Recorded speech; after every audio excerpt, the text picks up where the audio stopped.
오늘은 전화위복이 된 리브가의 지혜, 전화위복이 된 리브가의 지혜, 이란 제목으로 말씀을 상고합니다. 이제 에서는 반드시 동생을 죽이겠다 이렇게 원한을 품고 이제 발설을 했는데, 이 말이 이제 리브가의 마음에 아주 심각한 이런 두려움을 갖게 됩니다. 왜냐? 그렇게 되면 이제 야곱도 죽고, 또 그 당시에는 보복법이 있었어요. 그래서 사람을 죽이면 또 다른 사람이 그를 죽이도록 이렇게 보복을 해서 그 두려움으로 죽이지 못하게 하는 그런 법이 있었어요. 그러면 결과적으로 자기 아들 둘이 다 죽잖아요. 형이 동생을 죽이고, 형은 다른 사람에게 또 보복으로 죽임을 당하고, 그러면 졸지에 자식을 다 잃어버리면 이게 뭐냐? 이 생각을 하니까 리브가가 가만히 있을 수가 없는 거예요. 그래서 어떻게 해서라도 이 문제를 해결해야 되겠다 해서 이제 주도적으로 야곱에게 너 외갓집으로 도망가라. 남편한테는 이 아들을 장가 보내야 되는데 우리 친정의 딸을 하나 데리고 오게 하자. 이래서 이제 에서와 야곱을 갈라놓습니다. 그런데 그것이 하나님도 원하시는 방향이었어요. 그래서 리브가의 지혜가 결국 전화위복이 됐어요. 그 집안에 아주 무서운 문제가 일어날 일을 막았다, 그 말이에요. 이걸 보면 리브가는 상당히 강한 여자예요. 그냥 남편의 말에 고분고분 순종만 하고 평생 산 사람이 아니고 오히려 주도적으로 가정을 좌지우지한 사람이에요. 그래서 그 마음속에 이제 두 아들에 대한 그 생각도 이제 아기 임신했을 때부터 하나님 앞에 그러한 계시의 말씀을 듣고는 이미 마음이 정해졌어요. 어려서부터 야곱에게 마음을 두었고, 또 장자에게 축복기도가 돌아갈 것 같으니까 그냥 억지를 부려서라도 작은 아들이 축복기도 받게 했고, 이제는 그 인위적으로 한 문제로 인해 형제가 고륙상잔이 일어나게 생겼으니까 또 자기 나름대로 막 머리를 굴려서 또 어떻게라도 큰아들 작은아들을 떼놓고, 하여튼 아들도 엄마가 말하면 꼼짝도 못하고 듣고 그 멀리 외국에 나가게 되고, 남편도 그대로 또 하라는 대로 그렇게 명령을 해서 자식들을 또 그렇게 하고, 뒤에서 리브가가 다 조정하는 거예요. 남편도 조정하고 아들도 조정하고. 근데 결과적으로는 잘 됐지만 방법상 아주 리브가는 문제가 많은 여자예요. 그래서 이렇게 문제를 일으킨 거고, 또 그가 그 마음 중심에는 하나님이 있었기 때문에 결과는 선한 쪽으로 갔지만 태도가 잘못됐어요. 이 집안이 이렇게 풍지박산이 된 거예요. 그러니까 우리가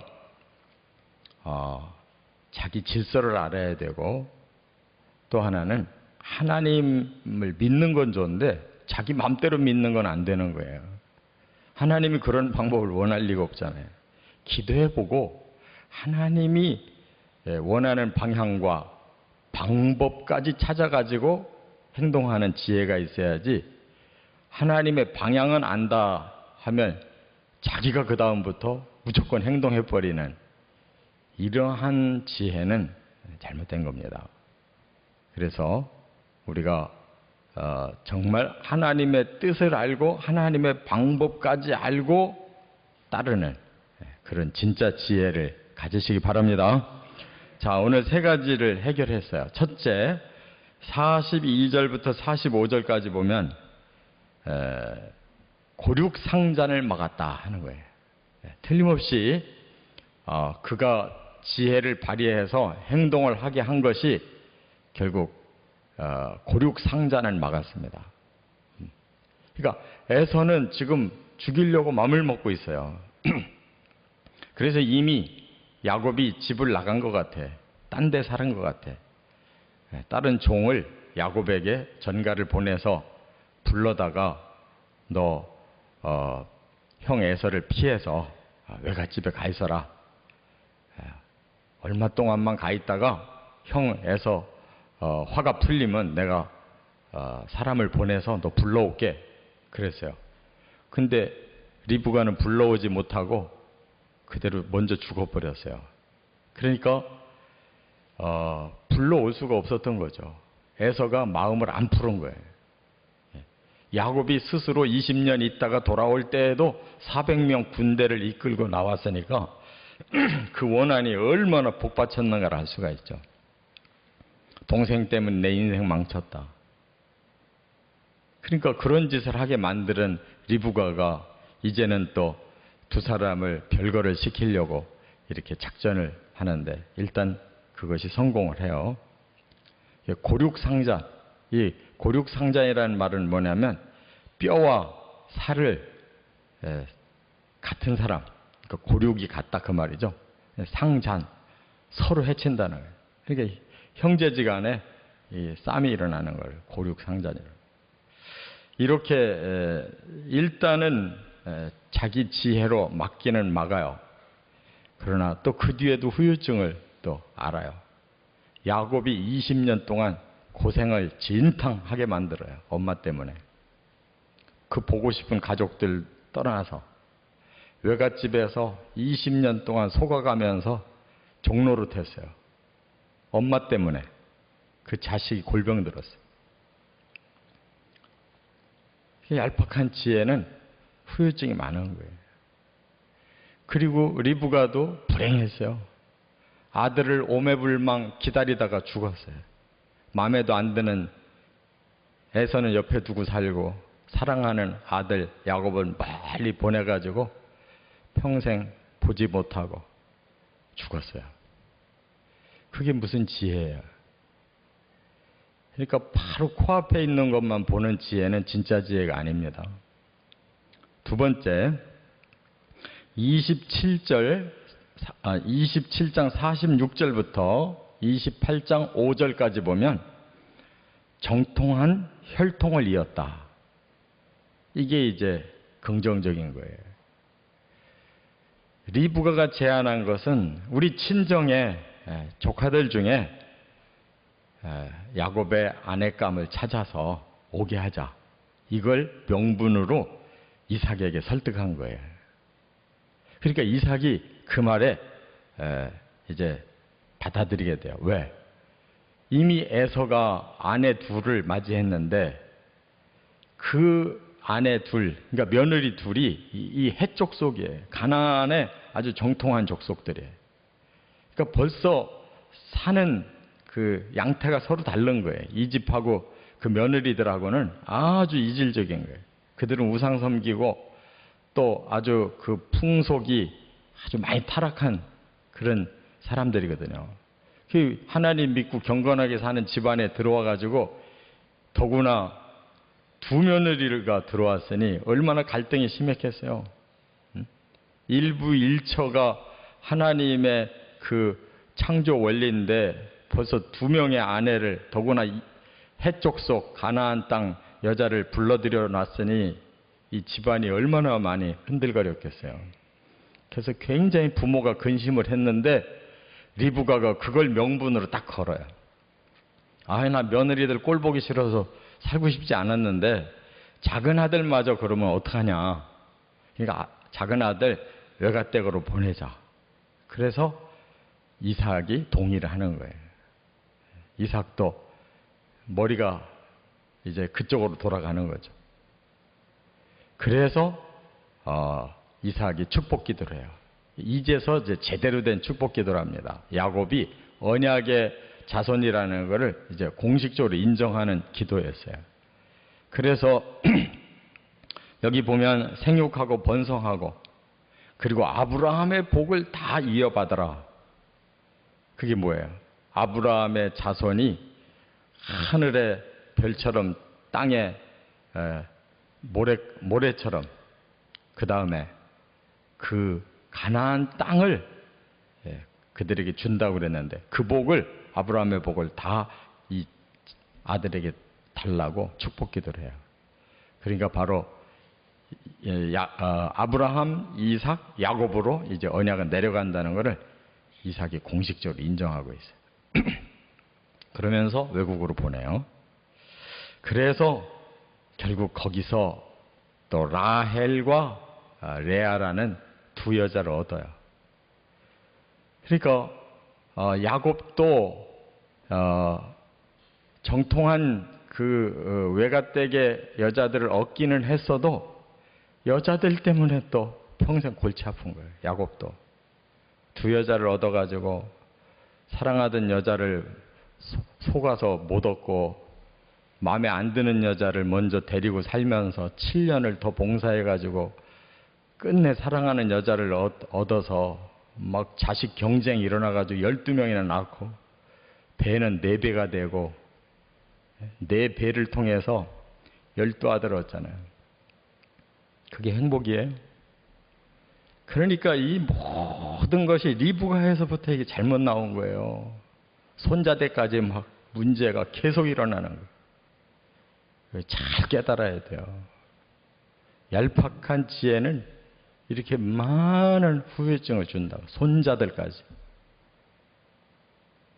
끝으로 세 번째 28장 6절부터 9절 새로운 도전이 되었다 하는 거예요. 누가 도전받았냐? 에서가 도전받아요. 에서가 본즉 그랬어요. 봤다는 말은 자세히 이렇게 관찰했다는 뜻이에요. 2번이나 나와요. 여기 9절에. 또 본즉 그랬어요. 이 말은 에서가 옆에서 가만히 보니까 이 부모가 하는 일이 이게 심상치 않은 거예요. 자기가 상상한 이상의 일을 지금 막 일으키고 있는 거예요. 왜? 야곱을 외갓집으로 보내고 그리고 하는 말이 이 며느리들 때문에 큰 며느리들 때문에 살고 싶지 않다고 막 리브가가 말하고 이삭은 이제는 막 공식적으로 야곱에게 예언 기도를 하면서 아브라함의 복을 이 아들에게 달라고 하고 이러니까 이 에서가 굉장히 마음에 충격을 받은 거예요. 아우 이게 보통 일이 아니구나. 그냥 보고 또 봐도 이거는 보통 일이 아니에요. 그래서 자기 마음에 결단을 해요. 어떤 결단을 했냐? 아, 나 그러면 해족속하고 결혼한 게 문제라면 또 한 번 결혼해야 되겠구나. 참 에서도 골 때리는 사람이에요. 자기 반성을 할 줄 알아야지. 자기가 하나님 앞에 바로 서지를 못해가지고 일을 저질러서 해족속 둘이나 얻고 그리고 부모에게 근심을 주고 결국 축복도 동생한테 뺏겼구나라고 깨달아야 되는데 자기 문제는 하나도 없어요. 지금 내 문제가 아니라 다른 데서 문제를 찾아요. 아, 우리 부모가 괴로워하는 것이 며느리들 때문이구나. 그러면 이 며느리들을 놔두고 새로 며느리 얻으면 되겠네 이렇게 생각한 거예요. 그래서 새로 며느리를 얻는데 이게 자기 아내를 새로 얻는데 이스마엘의 저 밑에 막내딸을 얻어요. 이스마엘이 누구예요?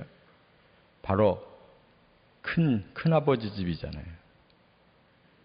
큰아버지 집에 제일 아래 딸을 얻어요. 그러니까 그는 이방인 아니잖아요. 그죠? 자기 혈족이잖아요. 그러니까 내 집안에서 며느리 맞이하면 부모가 좋아하겠다. 그래서 얻어요. 부모가 그런 뜻이었어요? 아니잖아요. 이미 두 며느리를 얻었는데 이제 딴 며느리를 또 얻어가지고 어떡하겠어요? 그러니까 에서의 생각은 하나부터 열까지가 다 틀려요. 도전을 받기에는 받는데 자기 자신에게 도전을 받고 회개를 하고 자기가 변화돼야 되는데 이 모든 이유를 딴 데서 찾아요. 그래서 해결됩니까? 그러니까 영원히 언약은 떠나버리는 거예요. 에서에서.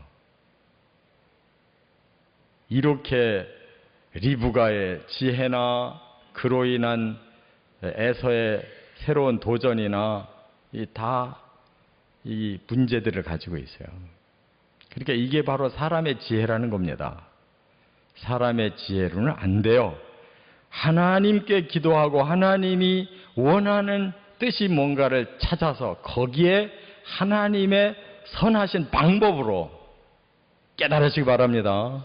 이것이 우리가 나가야 될 길이에요. 이 축복을 받으시길 주의 이름으로 축원합니다.